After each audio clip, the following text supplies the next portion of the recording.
Abra sua Bíblia em Isaías capítulo 6. Já que entramos no santuário de Deus, vamos entrar na companhia, em boa companhia, na companhia do profeta Isaías. O profeta mais citado no Novo Testamento. Também chamado profeta messiânico, por ser um dos que mais referência faz à promessa da vinda do Messias. Vamos ficar em pé para a leitura da palavra do Senhor. No ano da morte do rei Uzias, eu vi o Senhor assentado sobre um alto e sublime trono, e as abas de suas vestes enchiam o templo. Serafins estavam por cima dele, cada um tinha 6 asas. Com 2 cobria o rosto, com 2 cobria os seus pés, e com 2 voava.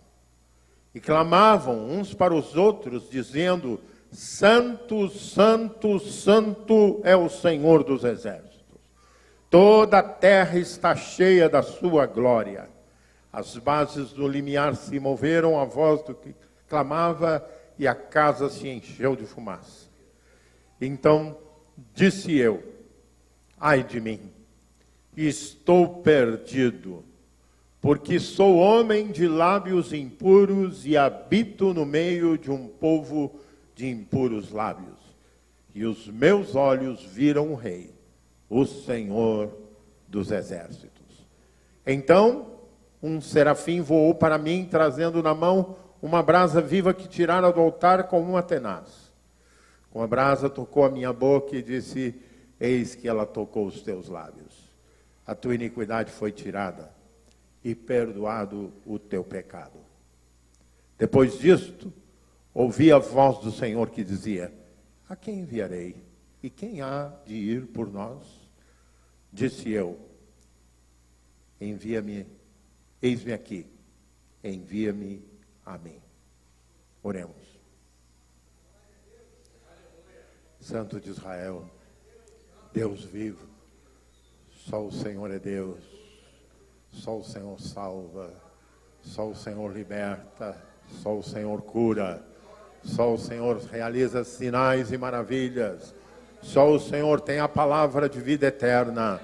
Por isso, nesta noite, nós, teus filhos e filhas, dizemos: fala conosco, Senhor, ministra o nosso coração, Senhor, que saiamos daqui, Senhor, motivados, mobilizados, movidos pelo teu poder, pelo teu Espírito Santo. Ó Senhor, devassa o nosso coração e mente, vê se há em nós algum caminho mau e conduze-nos pelo caminho eterno. É a nossa oração no nome de Jesus. Amém. Você pode assentar.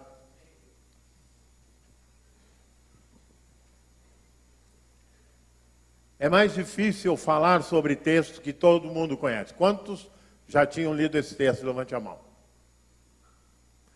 Porque quanto mais vezes a gente lê um texto, mais sinais, palavras Deus coloca no coração da gente, comunicando o seu propósito, sua vontade. Então, eu que dou aula de Bíblia, ensino sempre para as pessoas que, para a gente ler a Bíblia e tirar muito proveito, eu diria, cada vez que você abrir a Bíblia, pede que o Espírito Santo te guie, porque Ele é o autor das Escrituras. Eu contava ainda ontem, dando aula, que há um fato histórico que comprova, um fato histórico científico que comprova que Deus é o autor da Bíblia. E esse fato eu vou compartilhar com os irmãos e as irmãs. Provavelmente muitos já viram, já ouviram ou já leram alguma coisa sobre os manuscritos de Qumran. Quantos aqui já ouviram falar dos manuscritos de Qumran? Levante a mão. Amém. Muito bem, não, até não são muitos. Os manuscritos de Qumran foram achados na região do Mar Morto, em covas, dentro de covas, vários cântaros, que supõem a pesquisa que são herança de um movimento chamado os essênios. um segmento judeu bastante místico, espiritual, que quando Antíoco IV, governador grego, rei grego, querendo helenizar, querendo transformar os judeus em gregos, sacrificou um porco no Santo dos Santos, no Templo de Jerusalém. E isso foi antes da era cristã, e houve uma grande rebelião, um movimento muito forte, e alguns judeus piedosos foram para o deserto. E lá no deserto eles cultivavam uma piedade profunda, leitura da palavra. Havia uma sala dos escribas, onde no canto da sala havia um cântaro com água, e cada um dos escribas, cada vez que recopiavam as escrituras, porque depois que ela ficava muito usada, o pergaminho vai se desgastando, eles recopiavam as escrituras, e cada vez que eles iam escrever o que para nós seria o nome de Deus, mas para eles é um verbo, a palavra, o tetragrama Yahvé, o escriba ia lá no canto da sala, lavava as mãos, lavava o rosto para escrever o nome de Deus. Eu comentava com os alunos, e estou comentando com vocês, que esse aspecto de santidade de Deus, né, nós ainda podemos aprender muito com o Antigo Testamento e com a ideia e com o comportamento desse grupo. Mas o que realmente prova é que esses manuscritos, achados entre o ano de 1947 e 48, trouxeram à luz 900 anos de diferença, porque os manuscritos do texto hebraico e aramaico do Antigo Testamento, mais antigos que a igreja possuía, que as universidades e os museus possuíam, datavam do século VII da era cristã.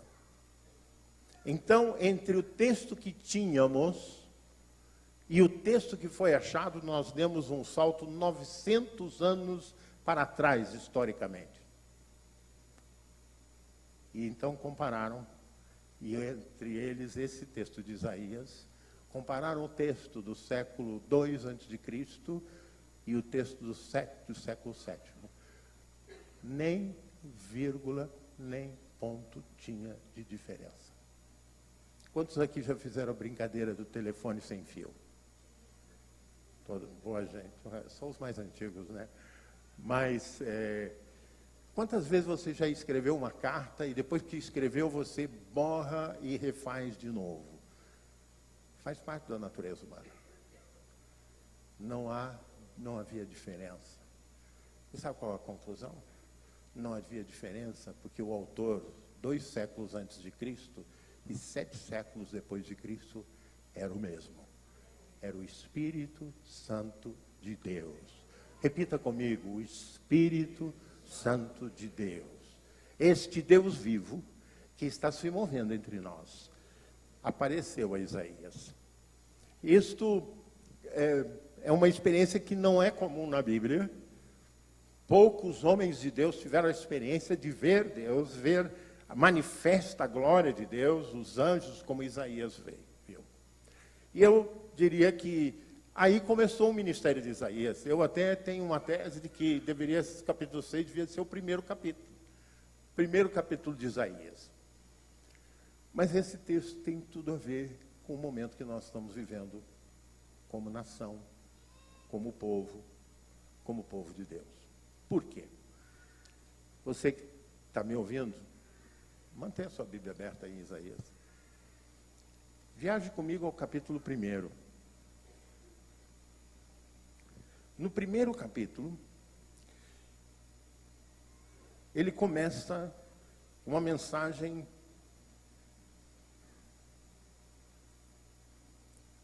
dizendo assim: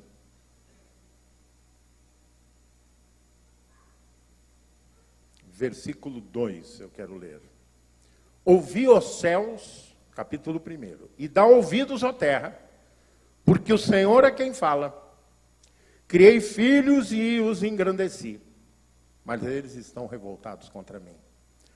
O boi conhece o seu possuidor e o jumento o dono da sua manjedoura, mas Israel não tem conhecimento. O meu povo não entende.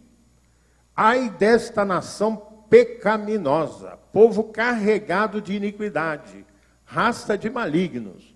Pesado, né, irmãos? Filhos corruptores, abandonaram o Senhor, blasfemaram do Santo de Israel, voltaram para trás, porque a vez ainda de ser feridos, visto que continuais em rebeldia, toda a cabeça está doente e todo o coração enfermo. Desde a planta do pé à cabeça, não há nele coisa sã senão feridas, contusões e chagas inflamadas. Umas e outras não espremidas, nem atadas, nem amolecidas. A vossa terra está assolada e as vossas cidades consumidas pelo fogo. A vossa lavoura os estranhos devoram em vossa presença e a terra se acha devastada como numa subversão de estranho. A filha de Sião é deixada como choça na vinha, como palhoça no pepinal, como cidade sitiada. Ele está citando aqui Jerusalém. Se o Senhor dos Exércitos não nos tivesse deixado algum sobrevivente, já nos teríamos tornado como Sodoma e semelhante a Gomorra. E o juízo continua, dizendo sobre o culto que o Senhor rejeitava, sobre a celebração e as festas que eles faziam. Quase a semelhança do que o Senhor Jesus disse através de um outro profeta chamado João para Laodiceia. Eis que estou à porta e bato. Ou seja, uma igreja que celebrava, ou um templo que celebrava a Deus, e Deus não estava presente. Que tremenda tragédia. Ou seja, nós nos curvarmos, nós citarmos o nome de Deus, mas a nossa vida não consegue ser compatível com a expectativa do Deus Santo. É exatamente isto que Isaías estava dizendo. Ou seja, a nação estava corrompida. Nós podemos nos enxergar nisso, né, irmãos? Como é fácil nós nos revoltarmos e nos irritarmos com Lava Jato, com Mensalão e com tudo isso. Mas como está? Porque nós queremos ser abençoados. Eu quero. Quantos querem ser abençoados? Mas não esqueça, o Deus que você serve, o Deus que te salvou, o Espírito que aquece o nosso coração, tem nome. Deus é santo, o Espírito é santo, e o Espírito Santo não habita em lugar imundo. Isto é o que está na Bíblia, não é opinião do pastor Evander, nem do pastor Júnior, nem do bispo. Isto é o que está aqui. Esta é a visão do profeta. Deus é santo. A nação estava corrupta, o culto estava corrompido, o sacerdócio estava corrompido, e mais, veja comigo, versículo 23, os teus príncipes são rebeldes e companheiros de ladrões. Cada um deles ama o suborno e corre atrás de recompensa. Não defendem o direito do órfão e não chega perante eles a causa das viúvas. Portanto, diz o Senhor dos Exércitos, o poderoso de Israel: tomarei satisfações aos meus adversários e vingar-me-ei dos meus inimigos. Voltarei contra ti a minha mão e purificar-te-ei como uma potassa das suas escórias e tirarei de ti todo o metal impuro. Porque Deus quer habitar em lugar santo. Irmãos e irmãs, Deus fez isso. A história nos mostra que esse Israel para o qual Isaías profetizava, ou seja, Judá e Benjamim, foi levado para o cativeiro na Babilônia. Porque a palavra de Deus é coisa séria. A palavra de Deus se cumpre. A palavra de Deus prospera para Deus realizar os seus desígnios. E eu quero dizer para você que Deus tem desígnios maravilhosos para a sua vida. Mas quando nós nos confrontamos com o Senhor, quando nós dizemos a tua igreja te adora, quando nós viemos ao santuário, quando o nosso coração se abre para a presença de Deus, coisas precisam acontecer conosco. A primeira é, ai de mim, repita comigo, ai de mim. Porque sou homem de lábios impuros e habito no meio de um povo de impuros lábios. Deus deseja ver em cada um de nós uma confissão sincera, um coração aberto, nada de nós termos a postura da sociedade contemporânea que vive pelas imagens, que vive pelas aparências. Deus conhece o nosso coração. Um dos atributos de Deus diz exatamente isso, que Ele é onisciente. Diz para o seu irmão, Deus sabe tudo a teu respeito. Até os teus segredos. Até os teus segredos. Isaías estava desolado, certamente, porque era um homem de Deus, um homem que estava interessado, porque alguém que se dirige ao santuário, como você se dirigiu, só pode ter um grande objetivo, ter um encontro com Deus. Quem se dirigia ao santuário é porque queria ter um encontro com Deus. E Isaías queria ter um encontro com Deus. E Deus veio ao seu encontro. Porque a Bíblia diz, buscar-me-eis e me achareis, quando me buscardes de todo o vosso coração. Repita comigo, buscar-me-eis e me achareis, quando me buscardes de todo o coração. Mas tem que haver quebrantamento, irmãos. No dia de Pentecostes, o primeiro sermão da igreja cristã, pregado por um leigo, eu gosto de lembrar isso. Nós pastores temos que estar muito pequenininho na poderosa mão de Deus. Porque não foi um clérigo, não foi um sacerdote que pregou o primeiro sermão da igreja. Foi um leigo, um pescador. Que a igreja católica transformou num ícone. Mas isso é uma questão deles. Mas era leigo. Não era bispo, não era cardeal, não era sacerdote, era leigo, que nem você. Olha só que futuro tem para você. Deus quer nos encher com sua graça. Quando ele terminou de pregar, o que foi que o povo disse? Que faremos, irmãos? E o que Pedro respondeu? Arrependei-vos e sejam batizados, pois para vós outros é a promessa. Cutuca o seu irmão e diz assim, a promessa é para ti. A promessa é para nós. Não perca a chance. A promessa é para os que buscam o Senhor, para os que querem conhecê-lo, para os que desejam uma vida santa, para os que desejam uma vida reta, para os que desejam uma vida na palavra. Quantos aqui desejam uma vida na palavra? Quantos querem ser discípulos de Jesus?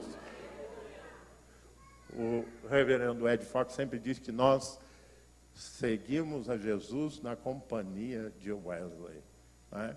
Então nós temos uma companhia de Jesus que não nos faz jesuítas. Não é porque os jesuítas são da companhia de Jesus. Nós andamos na companhia de Jesus, na companhia de muitos irmãos. Aqui somos muitos, né? Quantas células temos? 40 e poucas, né? Então, nós temos uma multidão, não é? Uma multidão que está realmente buscando a presença do Senhor, que está realmente com esse interesse. Mas nós somos assediados, não podemos estar inocentes, nós somos assediados pelo mal e pela tentação diariamente. Quando estamos no santuário, nós estamos tendo uma experiência, muitas vezes, se não é igual, em muitas coisas é semelhante, porque nós nos sentimos elevados, nos sentimos enriquecidos pela presença de Deus, em meio ao louvor, em meio aos cânticos. Mas olha só, Isaías faz uma advertência, capítulo 5, antes do texto lido. Diz assim: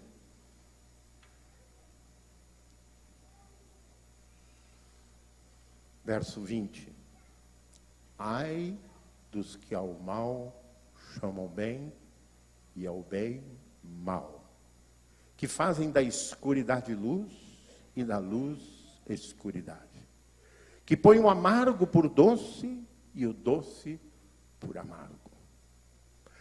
Ai dos que são sábios aos seus próprios olhos e prudentes em seus próprios conceitos. Deixa eu comentar ao revés, o segundo versículo primeiro.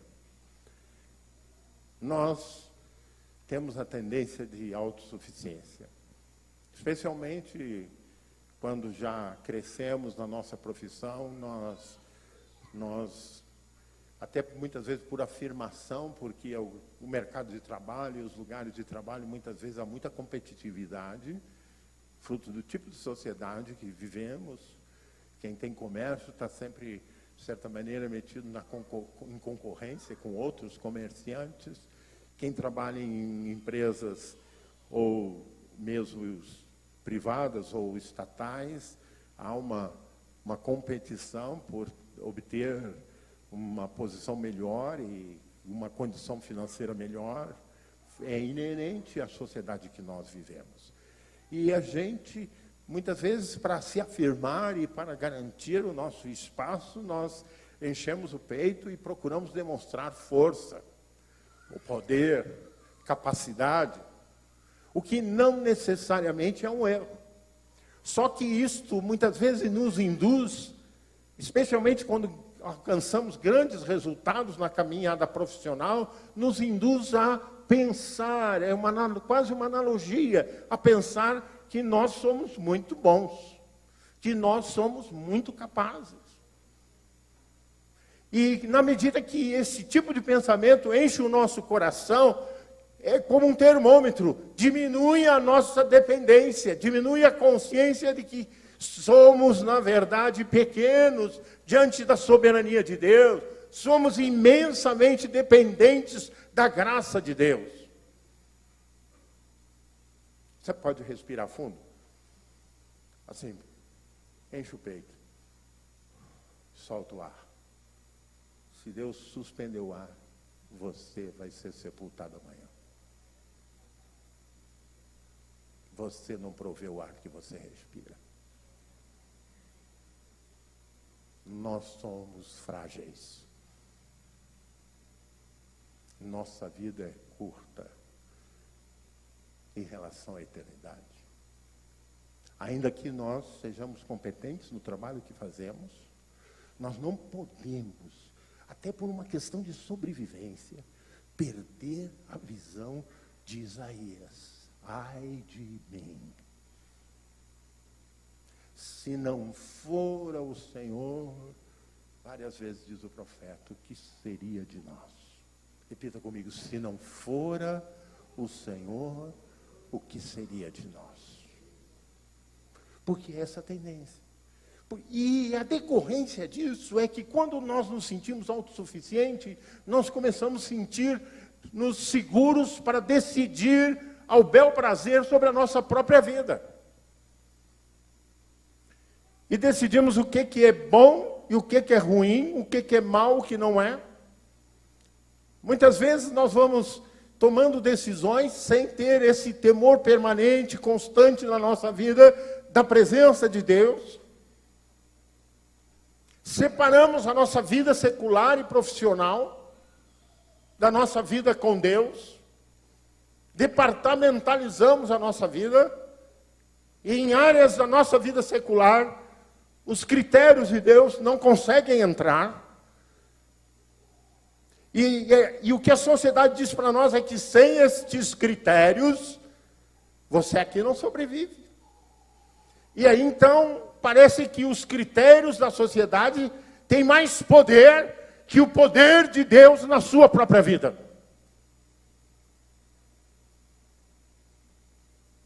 Eu gosto da frase que Sadraque, Mesaque e Abednego disseram ao rei. Vocês estão lembrados antes de serem lançados na fornalha? Ó rei, saiba de uma coisa, que se o nosso Deus quiser nos livrar, Ele nos livra. Mas se Ele não quiser, nós continuaremos louvando e bendizendo o nome do Senhor. Porque só o Senhor é Deus. Nós, para servir a Deus, não dependemos que Ele resolva os nossos problemas. A graça do Senhor nos basta. A salvação nos basta. A certeza da presença do Senhor nos basta. É mais que suficiente. É transbordante. Independente de eu sentir ou não sentir. Eu digo sempre, Deus está conosco com arrepio ou sem arrepio. Porque Ele não está conosco por causa do arrepio. Ele está conosco porque Ele disse que estaria conosco todos os dias. Então Ele está contigo. E aí, amados irmãos, quando nós, no meio dessa grande selva que é a sociedade que vivemos, como nós encontramos apóstolos da iniquidade, discípulos da maldade, não discípulos de Jesus, nem apóstolos de Jesus.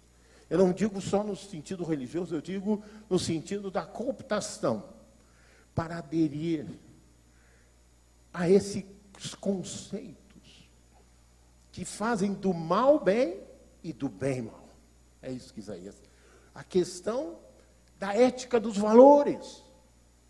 A ética dos valores. Ou seja, nós corremos o risco de ser arrastados para determinados valores que podem nos dar compensações humanamente vantajosas, mas espiritualmente desastrosas, que aprisiona a nossa alma e que tem poder para nos levar para o inferno.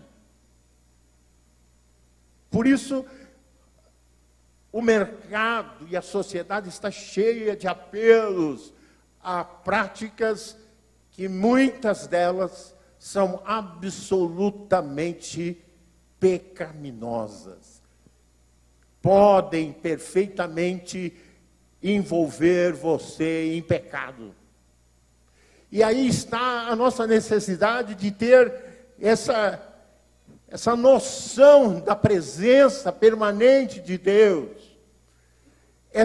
Esse temor da presença de Deus, que nos faz amá-lo, que nos faz adorá-lo, que nos faz honrá-lo, porque só o Senhor nos conduziu até aqui.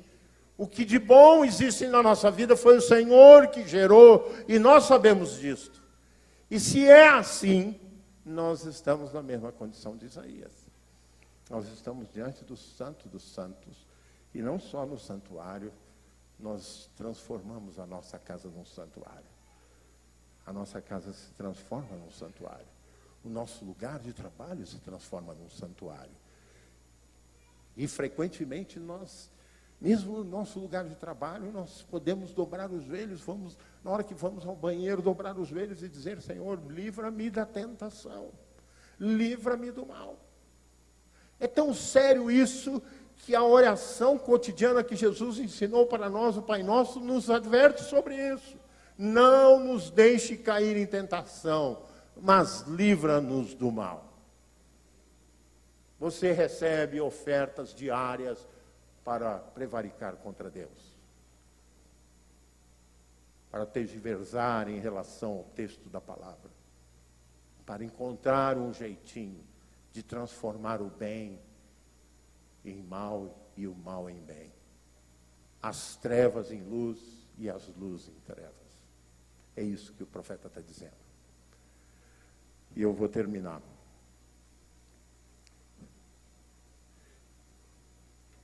Diante dessa confissão, quando nós permitimos que o Espírito de Deus nos toque. E respondemos com contrição. E respondemos com quebrantamento. O Senhor dá ordem aos seus anjos para que nos guarde, para que tome a brasa do altar e toque nos nossos lábios, toque o nosso coração. Há vários cânticos que dizem sobre isso. Jesus tocou-me. Jesus tocou-me. Isaías foi tocado pelo Senhor. Isaías foi movido pelo Espírito do Senhor, porque buscou a presença do Senhor, reconheceu o seu pecado, e o Senhor respondeu com bênção.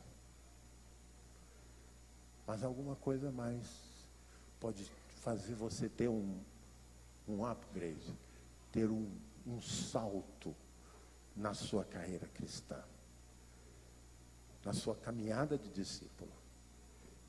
É quando você se torna disponível para o Senhor.